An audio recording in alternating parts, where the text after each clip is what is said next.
le principal truc à faire, quand tu commences à réfléchir à l'impact que tu as sur le monde et comment ton argent peut t'aider à avoir un impact différent, c'est repenser à la notion de risque. C'est le risque pour toi ou c'est le risque pour la planète ? Et est-ce que tu penses pouvoir dissocier, d'ailleurs, si on va un peu plus loin, le risque pour toi du risque de la planète ? Est-ce qu'il est possible de prendre un risque pour la planète qui ne soit pas un risque pour toi ? Alors ça, moi, j'aimerais bien... il y en a quelques-uns qui croient ça. Hein. C'est curieux cette méfiance autour de l'investissement financier. Alors qu'investir est tout simplement incontournable pour construire le monde de demain, quelle que soit la manière dont on l'imagine. Et vous savez quoi ? Prendre conscience de cette réalité, c'est déjà apporter une première pierre à son édifice. Bonjour, je suis Aurore Perrin et mon objectif avec Just Focus, c'est de mettre en lumière le pont entre des investisseurs qui ont des idées, des projets, des convictions et leurs investissements qui sont un moyen de créer un futur qui leur ressemble. En proposant un nouveau rapport à l'argent, aussi exigeant sur sa performance que sur son sens, Just Focus est une invitation à passer à l'action. Dans le précédent épisode, nous étions avec Marc Batty pour évoquer son parcours. Après avoir cofondé Dataiku, qui a connu une croissance fulgurante entre 2001 et 2019, il s'est consacré à un nouveau projet, FEV, Ferme en Vie, ou comment faciliter l'installation de la nouvelle génération d'agriculteurs et d'agricultrices. Pour prendre la mesure de ce grand écart et de l'impact qu'il a eu sur toutes les dimensions de son existence, nous accueillons Rémi Douchet, notre expert Sapiens. Marc, ravi d'échanger avec toi. Je pense que c'est très intéressant pour la communauté Sapiens de partager ta riche expérience d'entrepreneur, mais aussi et surtout celle d'investisseur. Et c'est à cela que je vais m'atteler dans cette partie du podcast. J'ai tendance à penser qu'on utilise souvent les mauvais termes quand on parle de conviction responsable, conviction durable, parce qu'en fait, c'est pas un sujet de conviction, c'est plus un constat. Et je pense que tu fais partie des échos éveillés, échos conscients que le sujet, c'est pas une question de conviction, c'est juste une question de pragmatisme et il n'y a pas de choix. Enfin, on connaît la trajectoire de la planète et qu'en étant un peu clairvoyant, on doit s'obliger à l'aider à dévier de sa trajectoire et faire mieux. Ma question, moi, c'est la suivante, c'est comment on peut faire quand on est un investisseur et qu'on a la chance de pouvoir investir et de pouvoir du coup faire bouger des choses. On peut faire bouger des choses sans investir aussi, mais voilà, pour être en cohérence, sachant que on le sait tous, le monde de l'investissement, s'agissant des investissements impact ou responsables à minima, n'est pas encore un univers mature. Et donc c'est tout à l'heure tu utilisais le terme, je rebondis sur les termes que tu as utilisés. Faut être all-in. Comment on peut être all-in quand on a en face de soi un univers d'investissement qui lui permet pas d'être all-in parce qu'il n'est pas encore complètement à jour, il s'est pas encore mis, alors il est en mouvement. Et voilà, donc ça c'est ma première question. Oui, donc effectivement, moi, quand j'ai eu la chance d'avoir justement un patrimoine plus important et qui me faisait me poser ces questions-là, déjà être all-in, c'est pas fréquent. Je sais pas si tu le vois dans tes clients, mais c'est quelque chose de rare. Et plus le temps passe, moi, je pensais aller rencontrer plein de gens comme moi. En fait non, y a beaucoup de gens qui me disent qu'ils sont très motivés par l'impact, qu'il faut que la planète ça va pas, voilà. Tout le monde partage des constats, tout le monde on fait des beaux dîners, on se parle de ça, on est tous sympas, il n'y a personne qui fait rien, et j'exagère à peine. Être all-in, donc ça veut dire réaliser que si on a des sous, on va intégrer l'ensemble des critères qu'ils font pour prendre les bonnes décisions. Et je pense que le premier sujet, l'investissement, ça a toujours été une histoire de performance-risque. Ça, tout le monde connaît ça parfaitement. Donc, je veux un placement performant, mais c'est plus risqué. Ou je veux un truc pas trop risqué parce que j'aime pas perdre mes sous, mais je vais pas en gagner beaucoup.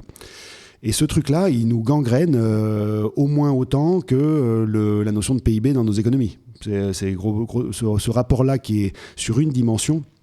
Par moment, l'espèce humaine m'atterre, dans le sens où on a l'impression on se revendique intelligent, mais il faut tout qu'on regarde en une dimension ou deux dimensions maximum. On est quand même assez, c'est fou. D'ailleurs, performance-risque, plus pour la petite histoire, c'est pas deux dimensions, c'est une dimension, parce que si tu bouges l'un, tu bouges l'autre.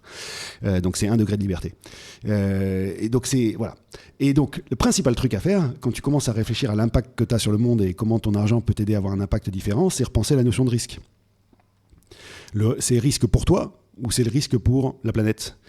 Et est-ce que tu penses pouvoir dissocier, d'ailleurs, si on va un peu plus loin, le risque pour toi du risque de la planète ? Est-ce qu'il est possible de prendre un risque pour la planète qui ne soit pas un risque pour toi ? Alors ça, moi, j'aimerais bien... il y en a quelques-uns qui croient ça. Il y a Mark Zuckerberg, il y a Elon Musk, donc il y en a un il y a Jeff Bezos, il y en a un qui se dit qu'il va s'enfuir sur une autre planète, qu'on va aller chercher les minerais ailleurs, et puis l'autre, il se dit, si ça tourne mal, j'ai un bunker à Hawaï. Là, si vous avez vu les news, là, récemment, il y a pas mal d'articles sur le nouveau bunker à Hawaï de Mark Zuckerberg. Avec les gros titres des journaux qui disent « Et s'ils savaient quelque chose que nous ne savons pas ?» Bah, je sais pas, le truc que tout le monde raconte depuis 60 ans. Des milliers de scientifiques, enfin, je sais pas. Oui, il a lu sûrement les mêmes rapports que nous. Et il s'est juste dit que lui, il allait y répondre seul. Et donc, alors moi, je vais être très franc, hein, même si j'ai pas du tout les mêmes moyens que lui. À un moment, quand on commence à avoir de l'argent, ça travaille tout le monde un peu de la même façon. C'est-à-dire, et si je m'achetais un petit havre de paix, au cas où ça tourne mal. Alors moi, je suis passé par là un peu, je suis en train d'en revenir complètement, parce que je me suis dit un truc, c'est que déjà, j'ai essayé de cultiver mon potager, et c'est pas aussi facile que ça en a l'air. Donc je me suis dit, s'il faut faire bouffer ma femme et mes enfants avec, c'est pas... Voilà, donc c'est pour ça aussi que j'essaie d'aider les agriculteurs, parce qu'ils le font mieux que moi. Et puis après, l'autre truc que j'ai réalisé, c'est, je dis, ouais, mais je vais pas faire un stock d'antibiotiques, ça c'est débile, quoi. S'il m'arrive un truc... en gros, c'est pas juste prendre du paracétamol et des antibiotiques. Et puis après, l'autre truc qui m'avait fait rire, parce que ce qui est marrant, c'est qu'on arrive rapidement au bout de ce modèle-là. Enfin, dans le raisonnement, il faut une heure finalement. Imaginons que je sois plus malin que les autres et que je stocke de la nourriture, que j'ai un bunker climatisé. Voilà. En vrai, il faut vraiment que ce soit un bunker. C'est-à-dire que la condition pour survivre seul dans un monde qui va très mal, c'est avoir un fusil et apprendre à tirer. C'est ça que ça veut dire. Et les gens qui me disent, mais je fais un potager de ça. Je dis, oui, mais est-ce que tu as un fusil ? Parce que les gens, ils sauront que tu as un potager et que tu as des réserves. Donc, ils viendront te chercher. Donc, il faut arrêter avec cette histoire. Ces gens-là qui font des bunkers, c'est triste. C'est les mêmes qui nous enfoncent droit vers la catastrophe et ils se font des bunkers. Donc, la question maintenant, c'est le risque. Notre risque individuel, il est intimement lié à notre risque collectif. Et il y en a un qui prend le dessus sur l'autre. C'est parce que ça va mal collectivement que de toute façon, individuellement, on n'arrivera pas à se sauver. Une fois que tu as dit ça, le risque financier, il me paraît extrêmement dérisoire à l'heure actuelle. C'est-à-dire que les gens qui se disent, tiens, j'investis pas dans l'impact parce que c'est moins rentable que les autres trucs que j'ai par ailleurs, c'est des gens qui se disent, en fait, continuer à défoncer la planète, ça marche. Pourquoi ? Parce qu'on n'a pas encore réalisé qu'on creuse notre trou. Et donc, que vaudra cet argent ? Et en fait, il y a quand même des gens qui commencent à le dire là, donc c'est pas des zadistes qui aiment Mervert, qui veulent, parce que c'est quand même souvent la critique qu'on peut avoir quand on tient les propos que je tiens présentement. C'est des gens qui disent, en fait, quid des actifs pétroliers dans 20 ou 30 ans, ou même dans 10 ans. C'est-à-dire qu'au moment où on se rend compte que ce truc-là n'a plus d'espoir ou d'avenir, est-ce que finalement un investissement considéré comme extrêmement rentable à l'heure actuelle l'est vraiment dans 10 ans ? Et alors ça, c'est quand même assez intéressant parce que même dans l'univers de l'investissement, qui est quand même moins long terme qu'il l'a été peut-être à une époque, on raisonne quand même souvent, notamment dans le monde du private equity ou des personnes formées sur des horizons à 7-10 ans. Moi, ce que je dis juste, c'est qu'à 7-10 ans, votre appréciation du risque n'est pas la bonne. Et que peut-être que vous vous fourrez le doigt dans l'œil sur le fait que ce truc-là rapporte réellement du 8, 10, 12% de TRI. Alors après, comment on fait pour être all-in dans l'impact ? En fait, c'est simple, c'est que tu ne peux pas être all-in dans l'impact et tu dis l'univers ne s'y prête pas. Pourquoi il ne s'y prête pas ? Parce qu'il y a une comparaison à côté entre investir dans l'impact versus ne pas investir dans l'impact. Si tu as le choix de ne pas investir dans l'impact, que personne ne t'éveille au fait que le risque il est bien plus grand qu'un simple risque financier et individuel, et que tu regardes un placement froidement en disant il y a celui-là qui, niveau de risque modéré, 7% d'un côté, 3-4% de l'autre, donc 7% pour un truc qui n'est pas vertueux et 3-4% pour quelque chose qui essaie de faire un effort, lequel tu prends ? Il faut quand même avoir un sacré luxe et de sacrés moyens pour se dire que tu prends le truc à 3-4%. Ce que certains vont ensuite apprécier comme de la philanthropie, fondamentalement. Dire, voilà, tu as fait un effort, tu as fait ta bonne action. Donc voilà. Et après, alors là où ça me fait un peu disjoncter, c'est que du coup, il y a quand même des gens qui le font. Ils vont se dire, moi je fais 10% impact. D'ailleurs, c'est un peu la logique des fonds 90-10 ou ce genre de choses. C'est je vais faire 10% de bien. Et en fait, ça s'arrête là. Et tu as envie de leur dire, mais et les 90%, c'est quoi alors ? Tu es capable.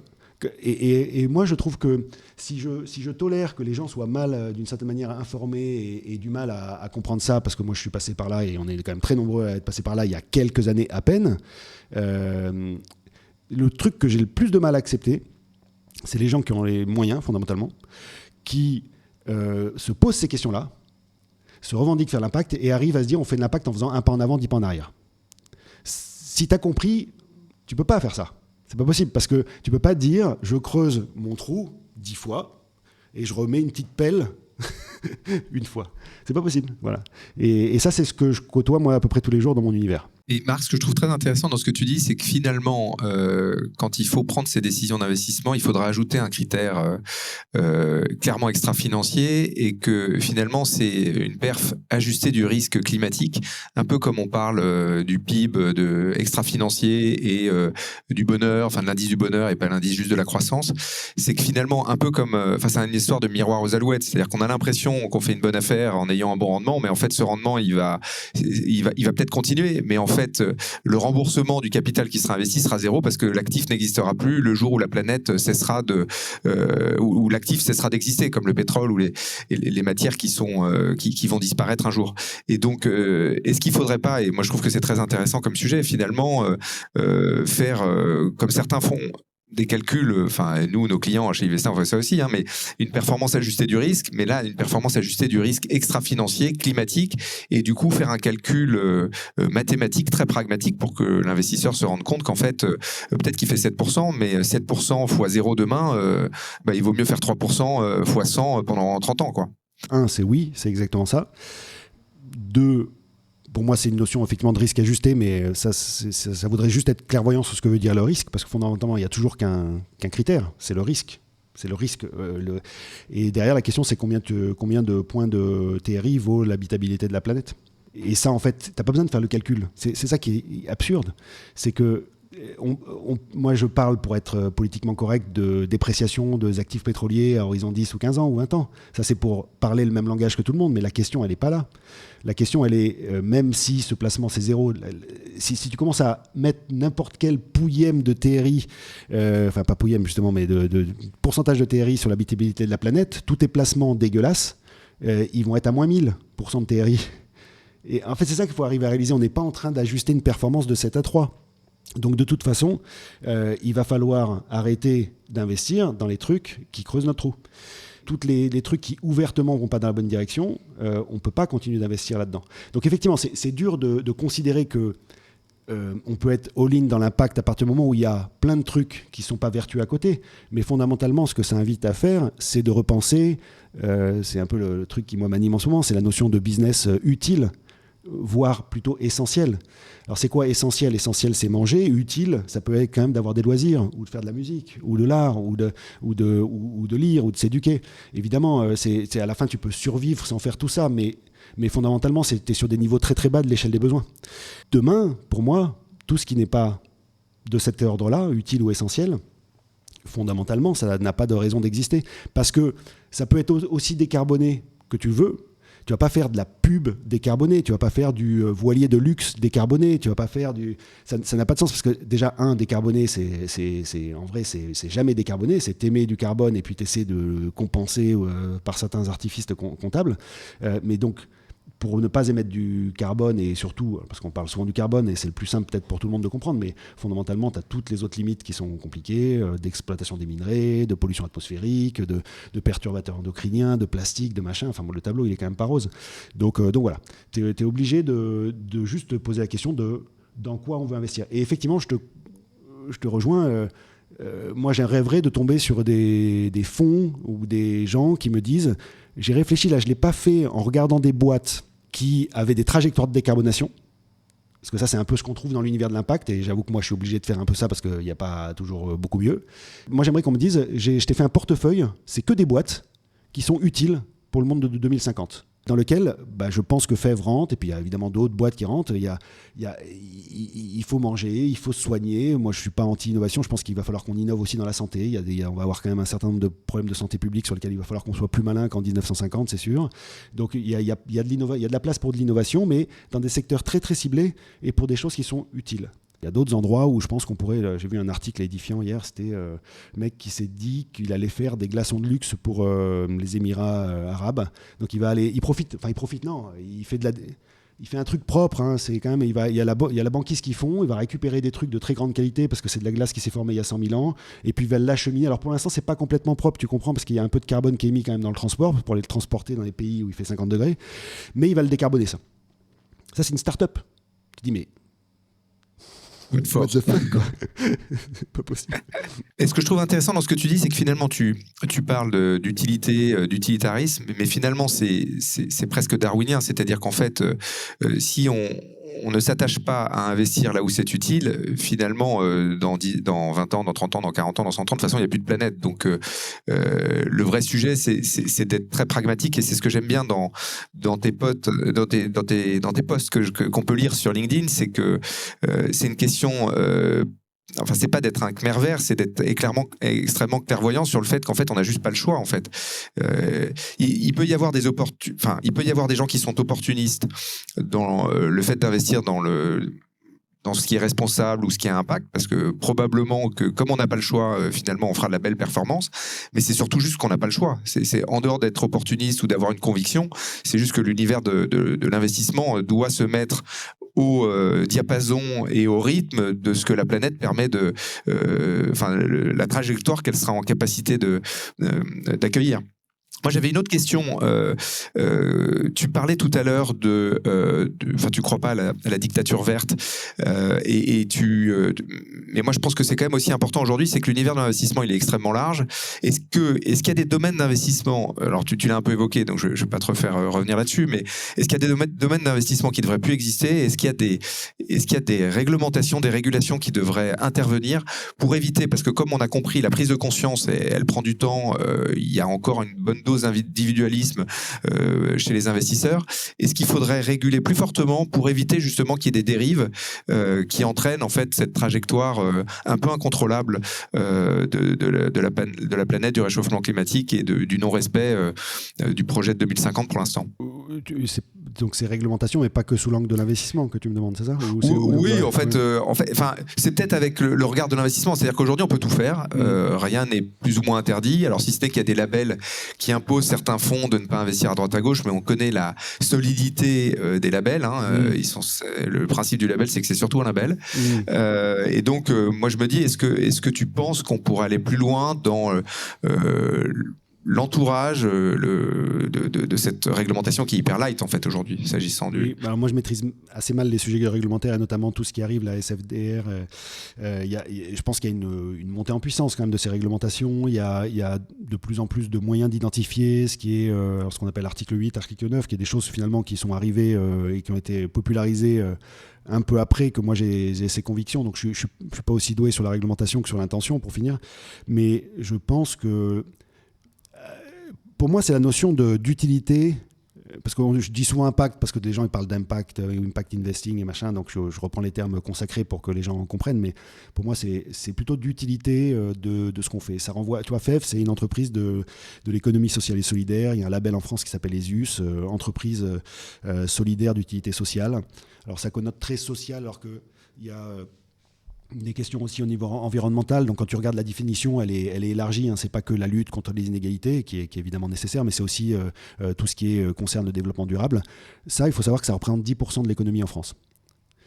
Donc ça veut dire que si tu te dis que dedans il y a les sujets sociaux ouvertement et les sujets environnementaux ouvertement, ça veut dire que 90% du reste, on s'en fout. J'exagère, je pense, à peine. Alors évidemment, il y a ceux qui pourraient l'être et qui ne sont pas labellisés. Pourquoi ? Parce que dans un label ESUS, tu as aussi des questions, mais qui vont dans le même ordre, de réduction des inégalités, où en fait tu t'imposes un plafonnement d'un écart de salaire entre les personnes les moins payées dans ta boîte et les personnes les mieux payées, avec des écarts qui vont, alors c'est en moyenne, et tu prends les points moyens et puis les extrêmes, et c'est de l'ordre de 5 à 7. Donc ça veut dire que tu resserres aussi vachement l'échelle des salaires. Donc quelqu'un qui aurait un business ultra vertueux, mais qui a quand même envie de se payer 20 fois ou 30 fois le SMIC, il ne peut pas le faire, il ne peut pas être ESUS. Donc voilà, ça porte peut-être une petite limite pour certains. Mais tout ça pour dire que fondamentalement, la vraie question, c'est de repenser l'utilité de nos métiers. Donc moi, c'est vrai que quand je me prends à rêver de ce qu'on pourrait faire, un des premiers trucs qui me vient à l'esprit, qui dépasse le cadre de l'investissement, mais du coup, il ne faudrait pas investir là-dedans non plus, c'est la pub. La pub, à l'heure actuelle, c'est essayer de te faire acheter un truc dont tu n'avais pas spécialement besoin. Si tu a priori, t'es pas toujours en train de regarder toi les pubs pour les 3 légumes que tu veux acheter parce que t'achètes tes légumes parce que t'en as besoin. Donc la pub, c'est pour ton prochain voyage, ton prochain SUV, ton prochain truc qui sert à rien. Les voyages, ça sert, hein, c'est pas ça que je veux dire, mais la pub t'incite à avoir des comportements comme ça. Moi, un des trucs qui est le plus désagréable, je disais, c'est pas de pas prendre l'avion, c'est que mes pères prennent l'avion. Mais c'est aussi de voir les pubs pour l'avion quand je suis dans le métro ou que je me balade, parce que moi aussi, j'ai bien envie d'y aller. Donc là-dessus, on pourrait aller dans une direction. Enfin, pour moi, il y a des quick wins quand même qui sont assez majeurs. On pourrait se dire qu'à un moment, on a interdit la pub pour l'alcool parce que c'était un problème de santé publique. Pourquoi, à partir du moment où c'est pas un problème de santé publique, mais c'est un problème de santé publique au cube, pourquoi on ne fait pas une interdiction? On peut se la faire sur 3 ans si on a envie, hein, pour commencer gentiment en année 1 et puis accélérer en année 2 et 3, mais on interdit la pub pour les voyagistes. C'est pas parce qu'on n'aime pas le voyage ou qu'on pense pas que ça éveille les cultures, c'est juste parce qu'on n'incite pas les gens. Les gens le feront s'ils le veulent et s'ils le peuvent, mais on va pas leur dire tous les matins qu'il faut qu'ils partent en voyage. De la même manière qu'on n'a pas besoin de leur dire de changer leur SUV maintenant. Donc voilà, il y a pas mal de choses comme ça. Donc il y a l'univers de la pub qui pour moi est quand même hautement critiquable. Et à contrario, attends, je vais te dire un truc qui est quand même assez frappant, c'est que moi j'ai besoin de me faire connaître du grand public pour que les gens se disent c'est important d'investir dans des projets comme FEV et les autres alternatives. Hein. Le but c'est pas de faire de l'autopromo. Mais le simple fait qu'il y ait des gens qui soient prêts à payer plus que moi pour faire de la pub fait que moi je suis pas visible. Donc c'est une concurrence déloyale. Double l'effet qui se coule. Donc c'est quand même voilà. Donc il y a la pub, il y a évidemment tout. Bon, le secteur des énergies fossiles, on te dit quand même, c'est l'ONU, l'Agence internationale de l'énergie. Enfin en gros c'est le GIEC évidemment, qui te disent qu'il faut pas faire des nouveaux projets. En fait, si on sort le pétrole de terre, on va le consommer. Il n'y a pas vraiment même s'il y a des débats sur cette question, il n'y a pas vraiment de solution. On va le sortir, on va le consommer. Donc en fait, il ne faut pas faire des nouveaux projets. Il ne faut pas attendre que la demande baisse pour se dire que l'offre, du coup, baissera. Donc on ne fait pas des nouveaux projets. Ça, il y a de plus en plus de fonds, et il y a eu un débat sur l'ISR récemment, mais il y a de plus en plus de fonds qui pratiquent des critères d'exclusion sur les énergies fossiles, avec beaucoup d'hypocrisie derrière, parce que si je comprends bien, d'un côté, tu finances pas les projets d'énergie fossile, mais tu finances les gens qui les financent. Il y a des effets un peu de... toujours des moyens de contourner le truc. Donc voilà. Mais en gros, voilà. De manière générale, pour moi, la suite des trucs comme les articles 8, article 9, c'est quelle est l'utilité première de ton business et à quoi ça sert. Et quand tu passes ça à ce filtre-là, ce qui est un peu ce que moi je fais dans chacune de mes actions ou raisonnements, t'es vite limité, hein, parce que tu te dis, mais en fait, pas grand-chose, quoi. C'est pour ça que les gens, tu sais, la quête de sens, qui a été théorisée, les bullshit jobs, tout ça, c'est la même cause. Non, c'est sûr. Moi, je veux rebondir sur quelque chose que tu as dit tout à l'heure, c'est-à-dire que pour se mettre en chemin vers le 2050, 2 tonnes, et on voit bien qu'on en est tous très loin aujourd'hui, ça veut dire d'être moins énergivore, a priori moins consommé. À la fois, c'est une bonne nouvelle parce qu'on considère que si on est dans une sobriété plus grande, ça coûte moins cher, donc c'est plus facile d'aller vers une solution moins onéreuse qu'une solution plus onéreuse. En tout cas, c'est plus universaliste, on va dire. Aujourd'hui, moi, la question que j'ai envie de te poser, mais c'est pas spécialement à toi que je pose la question, mais c'est une question de réflexion presque philosophique, c'est est-ce que les modèles de réussite de notre société aujourd'hui sont compatibles en fait avec cette sobriété heureuse ou en tout cas en objectif? Est-ce qu'il ne faut pas qu'on réinvente des modèles dans notre capitalisme qui a plutôt tendance à prôner l'accumulation, la transmission? Il y a des super évolutions, hein. On a vu, tu connais, je crois, le fonds 2050 qui a réfléchi à un modèle de détention de la société de gestion avec un fonds de pérennité. Donc là, on est complètement dans l'inverse de l'accumulation parce que finalement, la société de gestion de ce fonds d'investissement dans l'impact n'appartient pas à ses fondateurs. Elle est donnée à la planète, en fait, puisque c'est un fonds pérenne. Moi, je veux t'interroger sur ce sujet-là parce que c'est une vraie question que je me pose pour tous ceux qui qui évoluent dans l'univers de la tech, mais pas que, et qui ont un peu réussi. C'est finalement, on prône les levées de fonds, la réussite, les cartons, les IPO. Est-ce que c'est compatible avec une sobriété plus grande, souhaitable, pour que la planète continue à exister et que nous aussi, on soit encore en vie, nos enfants, nos arrière-enfants, dans 40, 50 ans, 100 ans? Oui, il y a plusieurs questions dans ce que tu dis, mais Oui, le modèle de réussite qui est basé sur l'argent, c'est pareil, ça fait partie des sujets qui me mettent mal à l'aise parce que quand tu as la chance d'en avoir, c'est facile de le lire. Mais oui, moi j'aimerais que, par exemple, j'ai eu un petit débat sur LinkedIn hier sur une histoire d'utilité des véhicules, et puis à un moment je dis oui, mais c'était la comparaison entre combien de personnes tu trimbales avec une voiture versus un vélo, et puis qu'est-ce qui est le plus énergivore. Bon.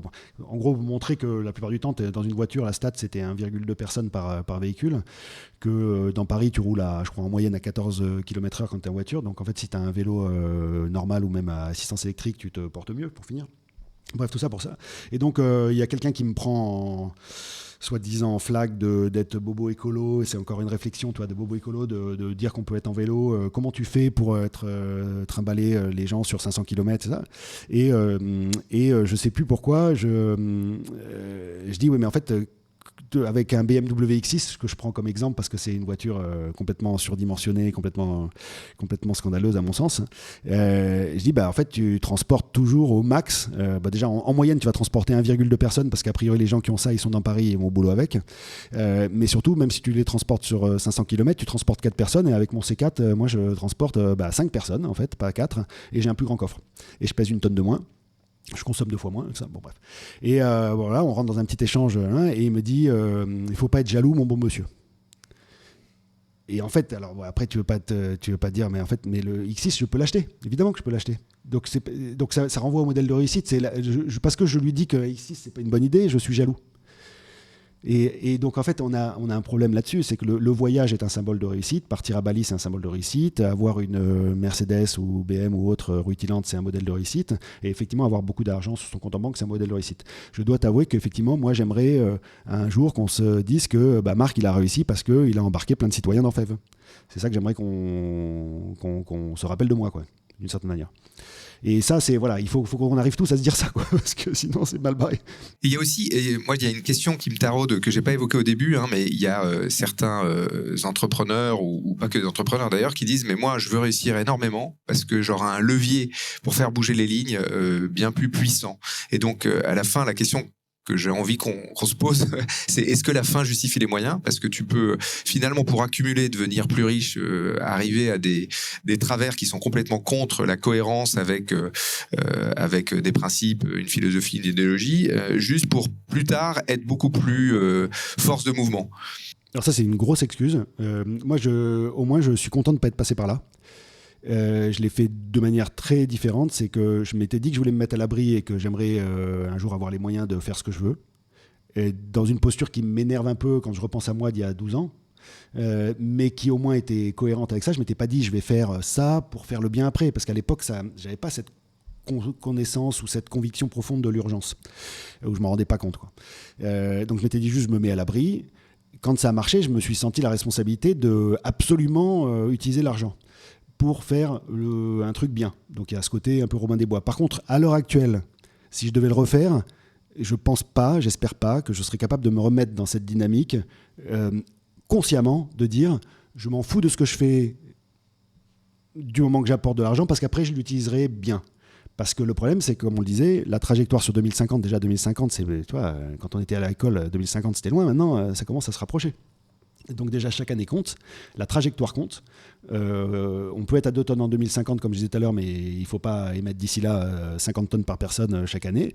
Donc on ne peut pas juste se dire on fait n'importe quoi parce qu'après on fera mieux. Déjà, le nombre de gens qui tentent une aventure entrepreneuriale qui un jour réussira suffisamment pour avoir ce loisir-là, comme tu as un effet un peu de Fenel, il y en a 100 qui tentent et quelques-uns qui réussissent, tu vas avoir quand même sacrément beaucoup de monde qui fait de la merde pour à la fin assez peu qui réinvestissent utilement leur argent gagné. Donc ce truc-là, il tient pas. C'est un peu une excuse. Pourquoi ? J'ai eu cette discussion récemment d'ailleurs. C'est pourquoi ? C'est parce que les gens, ils comprennent bien que ça va plus là. Donc ils arrivent même plus à se le justifier eux-mêmes. Ils savent bien qu'il va falloir trouver une excuse. Pourquoi ça passe encore ? C'est parce que je me dis que le moment venu, je ferai quelque chose de bien. Sauf que, moi, les discussions que j'ai avec des clients de Family Office, typiquement, c'est pas ce qu'ils font. C'est ce que je disais tout à l'heure. Au moment où il faut être courageux et prendre son risque, son pseudo-risque à 3% ou à 2% ou à 1%, eh ben, ils le font, mais marginalement. et ils sont pas all-in, et ils le sont pas tous. Donc il y a ceux qui sont pas conscients, il y a ceux qui sont un peu conscients et qui le font pas, et puis voilà. Donc la probabilité qu'il y ait beaucoup de gens qui gagnent 10, 20, 30, 50 millions et qui ensuite passent à l'action, elle est finalement faible. Je voudrais rebondir sur une trame de fond sur la notion de transmission quand on a un peu de patrimoine et que justement on se dit qu'est-ce que je veux laisser à ma destinée, mes enfants et tout ça. Est-ce que finalement ce phénomène d'accumulation où quand tu transmets à tes enfants, on ne fait qu'accumuler parce que on transmet à la génération d'après. C'est quoi ta vision, qu'est-ce qu'on doit transmettre à ses enfants? Je ne parle pas que de transmettre de l'argent.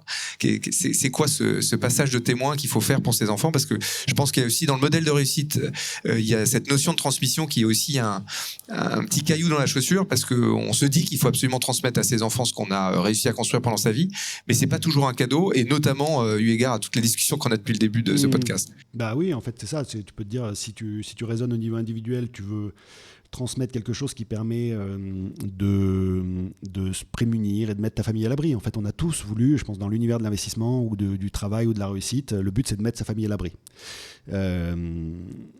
Moi, c'est ce que j'ai commencé par faire quand j'ai eu quelques sous. J'ai commencé à me dire, une assurance vie pour les enfants. Je pense que ce truc-là évoluera dans le temps. Parce que dans le modèle actuel, où on n'est pas capable de prendre soin de nous et de notre planète, tu as toujours envie de te dire, tu vois les risques grandissant, donc tu as un peu envie de te protéger. Tu te dis, au moins ils auront ça. Mais ce truc-là, il tient pas la route non plus, on est d'accord. C'est pas du tout, moi je sais très bien que ça doit évoluer. Ça renvoie à la question de... en fait, si tu y penses, c'est quand même assez absurde de se dire, j'ai quelques millions et je vais les transmettre à mes enfants. Mais ils ont fait quoi, tes enfants? Qu'est-ce qu'ils ont fait à part naître dans la famille douchée ou bâtie? Non, ils sont... Moi, je les ai pas eus, je m'en suis très bien porté. Pourquoi est-ce que c'est pas un jeu qui se remet à zéro à chaque fois, ça? À zéro, ou après, tu vois, ça dépend quel est ton niveau de radicalité sur la question. Moi, je pourrais concéder qu'il y ait un peu d'héritage. Mais même les limites que je mettrais, si tu me demandes, enfin, tu vois, si je me dirais, tu pourrais dire, on met une limite à 100 000 euros. Mais même 100 000 euros, moi, je les ai pas eu en héritage. Ou de toute façon, tu les as souvent bien plus tard.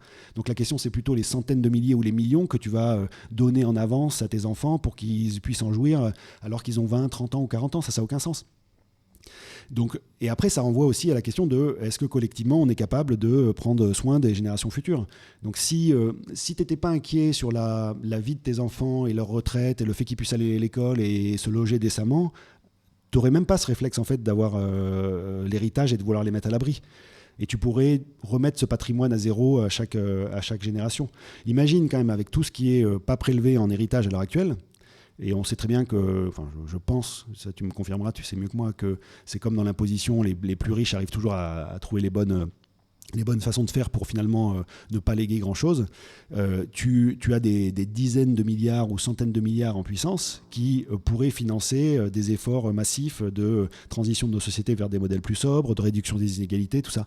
Chaque fois, on va t'objecter, oui, mais monsieur Arnaud et les autres, ils créent de l'emploi, ils sont... c'est des modèles de réussite, justement. Et puis, surtout, on peut pas prélever ça parce qu'on va démanteler leur société. En fait, c'est des trucs qui ne sont pas liquides. Alors, il y a une part de vrai. C'est la société, en fait, souvent, on valorise ça des dizaines de milliards, mais ce n'est pas liquide. Moi, ce que je me dis, alors, c'est un sujet d'ailleurs que j'aimerais creuser, c'est qu'en fait, ça serait l'occasion de remettre ces trucs-là dans le patrimoine français, parce qu'on est français, mais public. C'est que tu pourrais très bien te dire que cet héritage-là, il est... En génération suivante, la société est toujours contrôlée par la famille, parce que finalement, c'est un business qui peut-être a été créé par une famille, mais que parce que la partie qui revient à l'héritage majoritaire, j'espère, a vocation à être finalement à ne plus appartenir à la famille, tu la mets dans un fonds de dotation qui fait que en fait, ça devient un commun. Fondamentalement, ça n'appartient plus. Ça devient un commun. Ouais. Ça peut être piloté par la famille, parce que tu veux peut-être pas casser le truc et tu veux peut-être leur permettre de développer, mais progressivement, cette famille-là, après une génération ou deux générations, elle pilote sa société qu'elle avait peut-être effectivement créée. Bon, après, on peut aussi s'interroger sur la légitimité que le successeur du directeur général ou du PDG soit le fils ou la fille du DG. Ça, tu sais, c'est aussi une vision un peu archaïque du truc. Mais comme ça, tu pourrais avoir des fonds de dotation qui de plus en plus deviennent puissants et tu recrées des communs. Et puis du coup ça permet de se poser des bonnes questions parce que tu es un peu moins motivé par l'argent à la fin. Mais donc je pense qu'on s'invente quand même beaucoup d'excuses pour se dire qu'on ne peut pas aller remettre à zéro ces patrimoines Et effectivement, je crois que Jean-Philippe connaît mieux l'histoire que moi.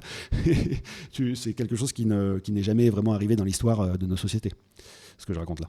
Mais dans l'absolu, ce serait souhaitable. Écoute, merci. Moi, ce que je trouve très positif dans l'échange initié sur ce podcast avec toi, Marc, c'est que, alors qu'on pourrait penser, et on me lit de temps en temps, que parfois l'éco-responsabilité, le fait de devenir impact peut être évoqué par certains comme un problème de riches.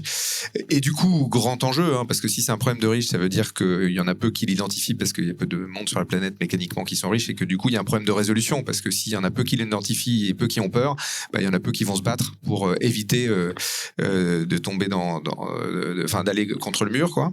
Toi, tu dis, finalement, c'est un problème qui évidemment touche tout le monde et qui en plus peut se résoudre avec la sobriété, ça coûte moins cher. Donc, la prise de conscience, plus elle avance, et ça concerne tout le monde, plus. Il n'y a pas l'obstacle financier qui est celui qu'on pourrait supputer comme étant le déclencheur, c'est-à-dire quand je suis riche, je me pose des questions et en fait, avant, je vis, je fais mon bonhomme de chemin et puis. Donc, je trouve ça très positif et je crois que on va pouvoir faire la transition avec le troisième interlocuteur, le deuxième interlocuteur qui est Jean-Philippe. Aurore, je te laisse passer le micro à Jean-Philippe pour continuer la conversation sur le sujet. Merci beaucoup Rémi, merci beaucoup Marc.